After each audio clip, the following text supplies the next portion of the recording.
Support comes from the Missouri Forest Products Association, saluting Earth Day on April 22nd with an ongoing commitment to help offset carbon emissions with sustainable harvesting of Missouri forests. Details at choosewood.com. It's Thursday, August 4th. This is The Gateway. I'm Wayne Pratt. Black business ownership is on the rise. Black women are helping to lead the trend, but it has not been easy to be an entrepreneur during the pandemic. Every single dollar that I made, it went back into the business. In just a few minutes, St. Louis Public Radio's Andrea Henderson speaks with Black women entrepreneurs about their businesses and challenges. Cahokia Heights is receiving more than $20 million from Illinois to fix its dilapidated sewer and wastewater system.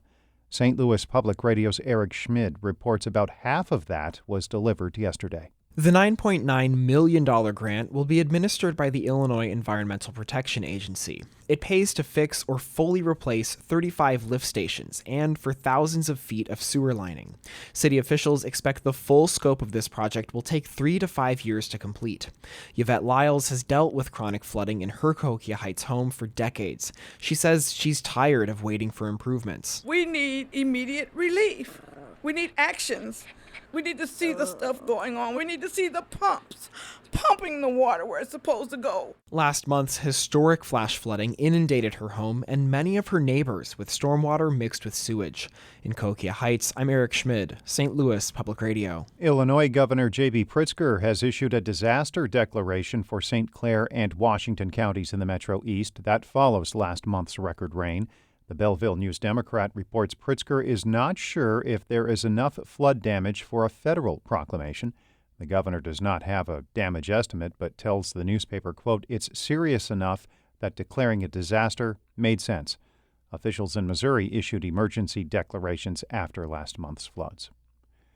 Workers at 3 St. Louis area Boeing plants have avoided a strike after approving a 3-year contract with the company.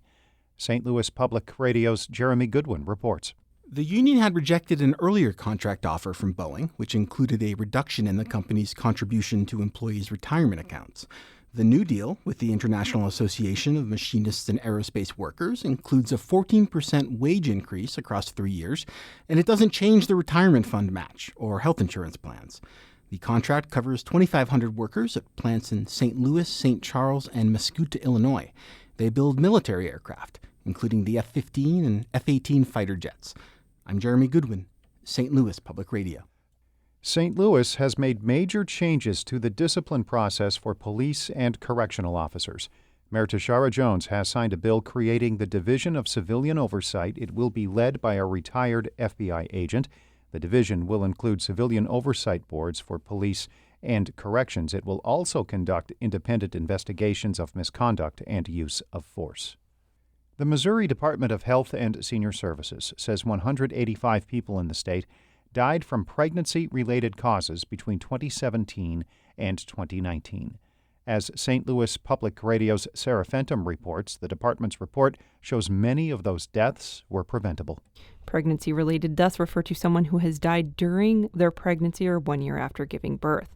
The report says 1/3 of pregnancy-related deaths were due to mental health disorders, including substance use disorder, followed by cardiovascular disease.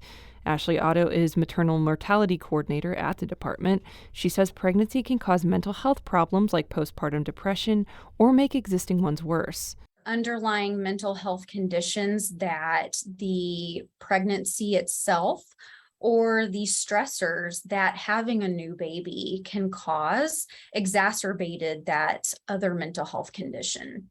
The report found substance use disorder contributed to almost 1/3 of the deaths. I'm Sarah Fenton, St. Louis Public Radio. St. Louis's Loop Trolley is officially back on track today. Metro says one of the 3 streetcars will be out on the 2.2-mile route starting at 11 this morning. The Federal Transportation Administration told local officials late last year to resume the trolley or risk paying back millions in federal funds.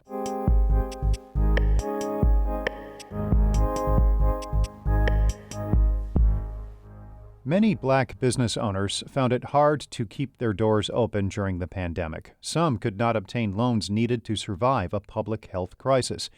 As people resume their routines, Black businesses are growing and Black women are helping to lead that charge.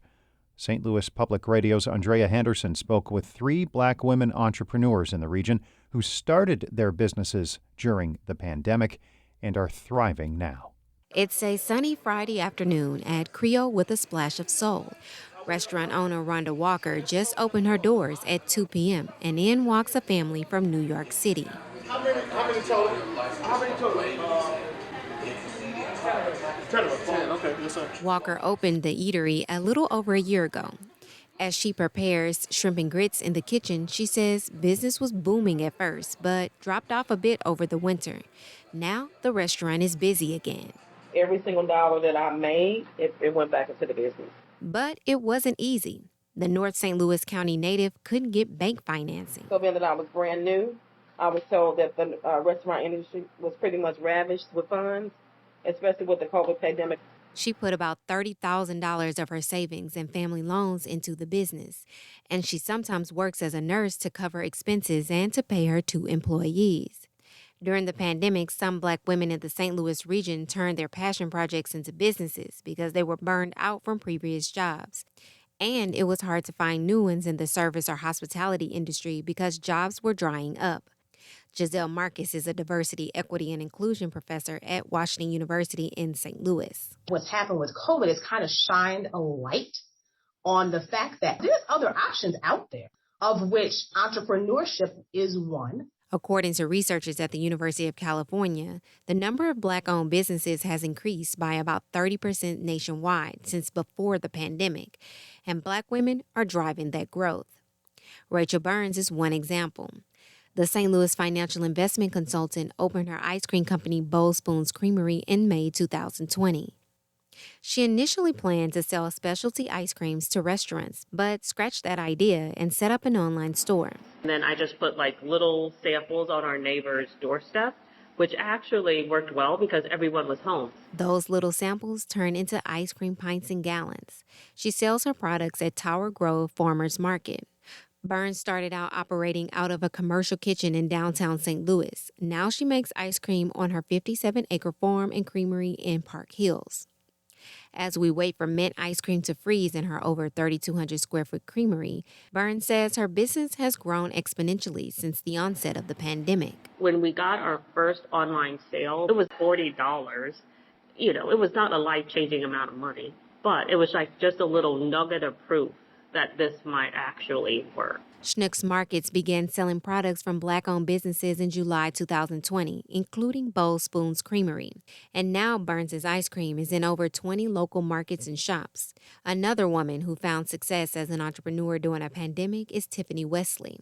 In 2013, the Florissant resident and entrepreneur started making facial soaps to treat her acne and daughter's skin conditions.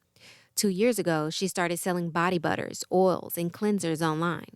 And last summer, Wesley opened Pure Vibes Retail Shop and Spa in University City.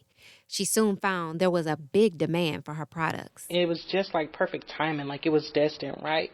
We're in a pandemic. Soap was scarce, sanitizer was scarce. I pretty much had all of those products in a sense. Wesley's sales have nearly tripled in the last 3 years, and she's thinking about opening a second location. As the pandemic continues to wane, Black women entrepreneurs in the St. Louis area say they won't let any obstacles stop them from building wealth for their communities and families. I'm Andrea Henderson, St. Louis Public Radio. Our David Caceres edited that report. The Gateway is a production of St. Louis Public Radio, a listener-supported service of the University of Missouri-St. Louis. Music by Ryan McNeely of Adult Fur. I'm Wayne Pratt. Have a great day.